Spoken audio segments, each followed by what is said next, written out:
In the oldest parts of New Orleans, where candle smoke drifted from hidden altars and the streets stayed alive long after midnight, there was a story older residents refused to discuss openly. A story about a voodoo priestess named Celestine Noir. People claimed she could speak to the dead. But they also claimed she stopped being human long ago. In 1994, a college student named Danielle rented a tiny upstairs apartment above an antique shop near the edge of the French Quarter. The rent was suspiciously cheap, but Danielle didn't care.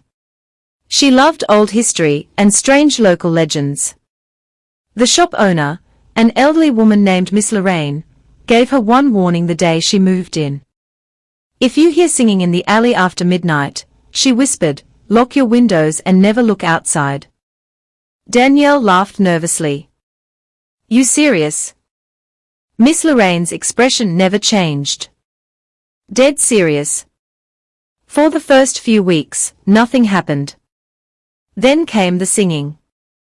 It started at exactly 2:13 a.m. Soft. Low. A woman humming somewhere below the apartment. Danielle woke slowly and sat upright in bed.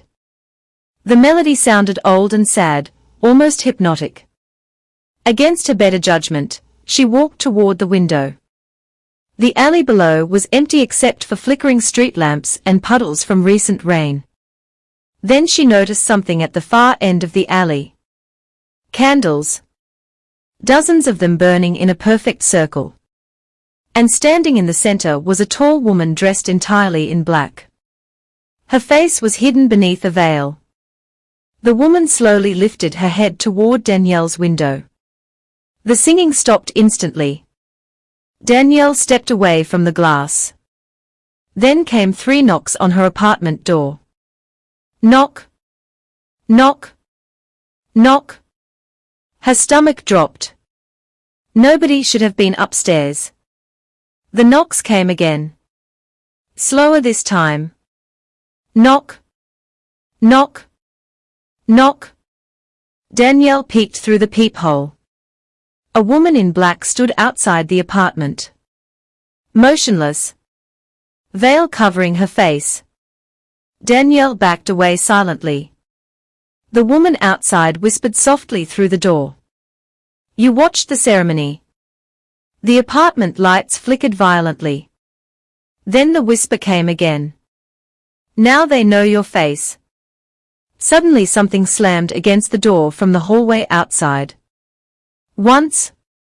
Twice. Again and again. Danielle screamed and shoved a chair beneath the doorknob. The pounding stopped.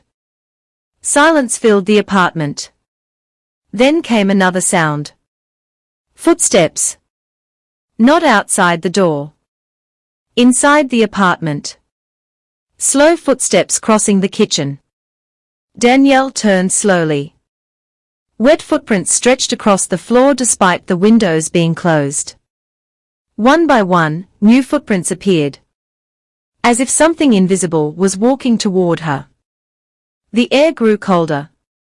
Then she smelled swamp water and rotting flowers. A raspy voice whispered directly beside her ear. "You were invited." Danielle spun around. Standing in the dark corner of the room was the veiled woman. But now Danielle could see beneath the veil. There was no face. Only darkness moving like smoke.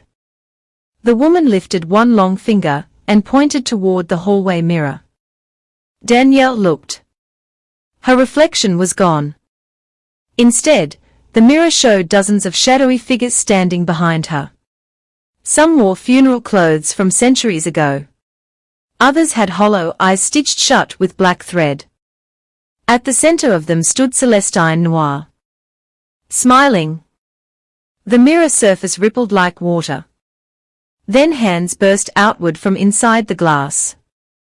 Dead gray hands. They grabbed Danielle's arms and dragged her screaming toward the mirror.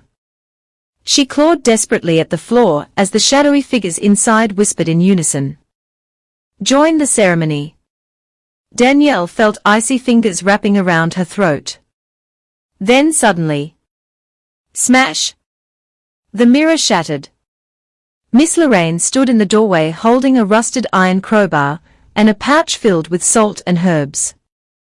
She threw the mixture across the room while chanting in Creole. The shadows screamed. The veiled woman shrieked with a sound so inhuman the walls vibrated. Then everything vanished. The apartment fell silent. For a long moment, neither woman spoke. Finally Danielle whispered, "What was that thing?" Miss Lorraine stared at the broken mirror pieces scattered across the floor. "That," she said quietly, "was what's left of Celestine Noir." The old woman explained that over a century earlier, Celestine had performed forbidden rituals to escape death itself. But something answered her prayers from the other side. Now, every few years, she searched the city for new souls to pull into her spirit world. Especially anyone foolish enough to watch the midnight ceremony. Danielle moved out the next morning.